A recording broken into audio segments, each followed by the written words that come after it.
we started this monthly get-together sometime back, and we called it the Big Meeting.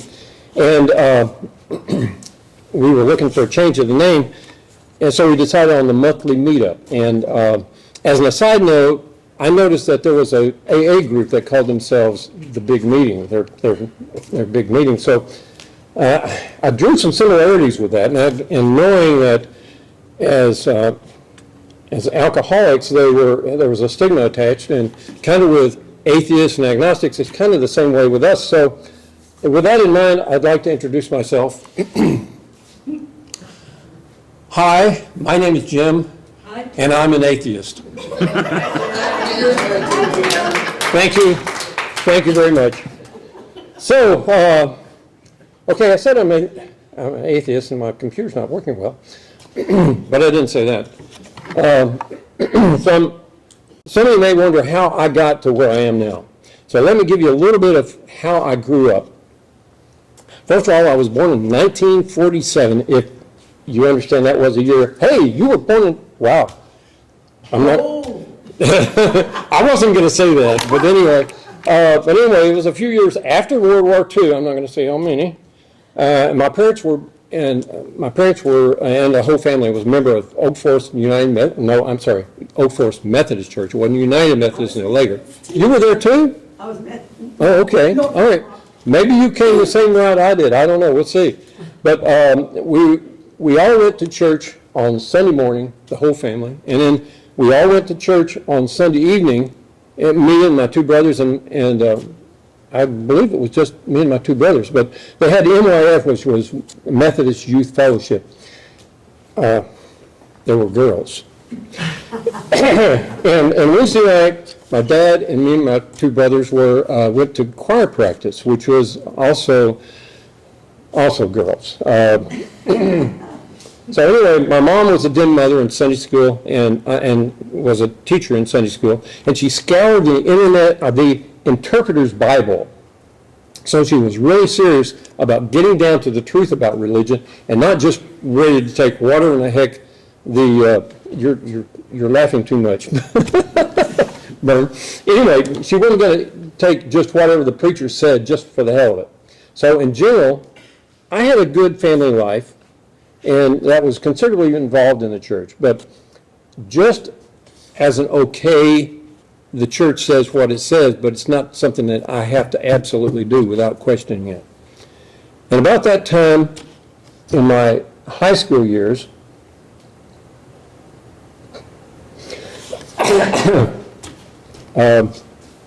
my cousin Jane Taylor in Morris, Illinois, she was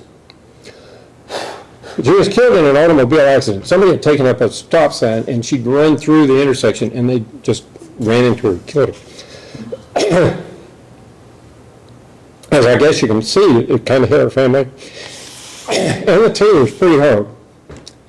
And in addition to the death of a young teenager, the funeral was just as bad. Because even though they lived miles away from us, our families were both close.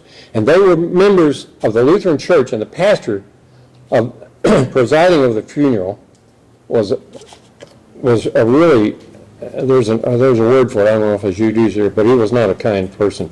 And he would rant and rave as to how Jane was a horrible person and a sinner, and she was going to hell.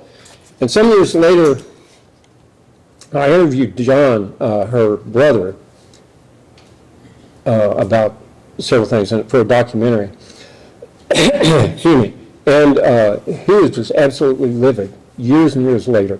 He wanted to go down the aisle and pull the coffin out of the church and bring it up there, and it was a situation that was just really devastating. Thank you. Devastating to the family, their family, and ours. It was very disillusioning for the family's opinion of the church at that point, and probably one of the turning points in the family's disassociation with the church. And sometime after that, in 1965, when I graduated from high school, I went to college at ASU in Jonesboro, as Byrne expects me to pronounce it. They call it, as far as I'm concerned, they call it Jonesboro.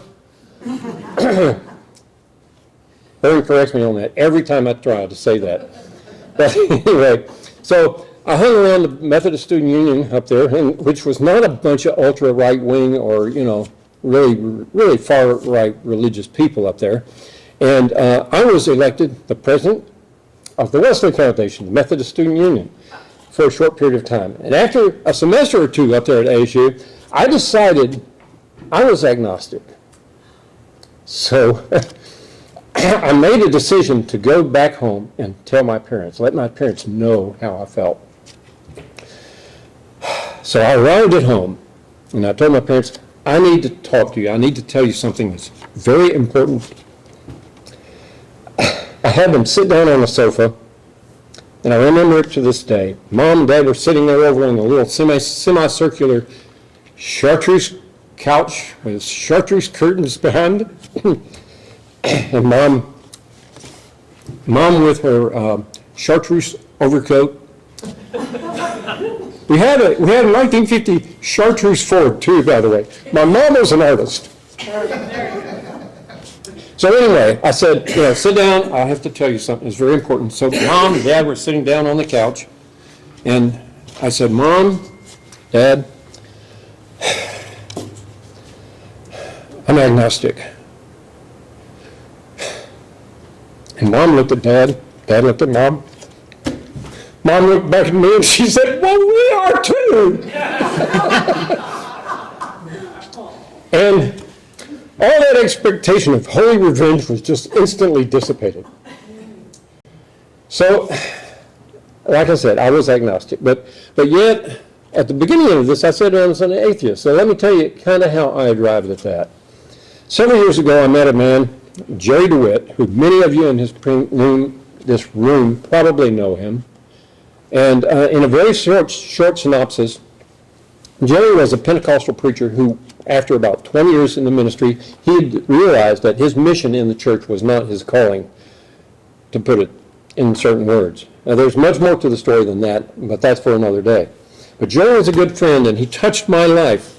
For many years, I considered myself agnostic, and Jerry helped me realize that everyone is agnostic.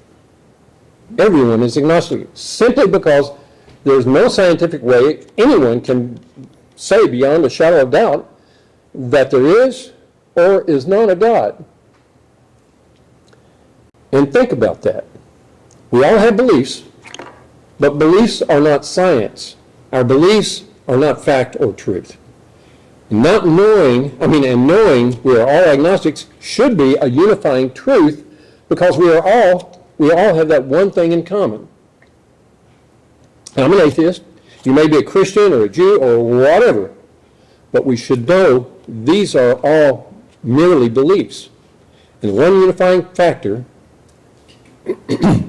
is that we are all agnostic. And as we should know, there is one incontrovertible, can you say that, everybody? Incontrovertible, help me out here, fact, which is there's no way to truly know the answer to that question. So for me, my personal belief is being an atheist. I find no reason to believe in a God or those supposed, and other than those supposed proofs brought to me by other men, which in itself pretty much excludes any ethereal existence. I'm sure everyone's point of view can be debated, and so it goes. But I met a dear Christian friend of mine in the grocery store one time, where we had a friendly discussion about God and religion. She brought up various semi-scriptural quotes on her part, to which I responded, yes, I'm sure we can all agree that man created God in his own image. And she said, absolutely. Oh, wait, what did you say?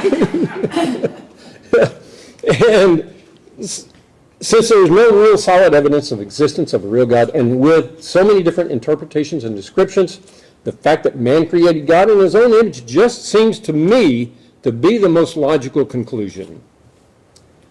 So why did I change from agnostic to atheist? Because I saw more value in working right here and now as an alive human being to help improve my life for myself, for my family, and for my community, rather than wasting it on a pie in the sky that no one can even agree on as to what it is.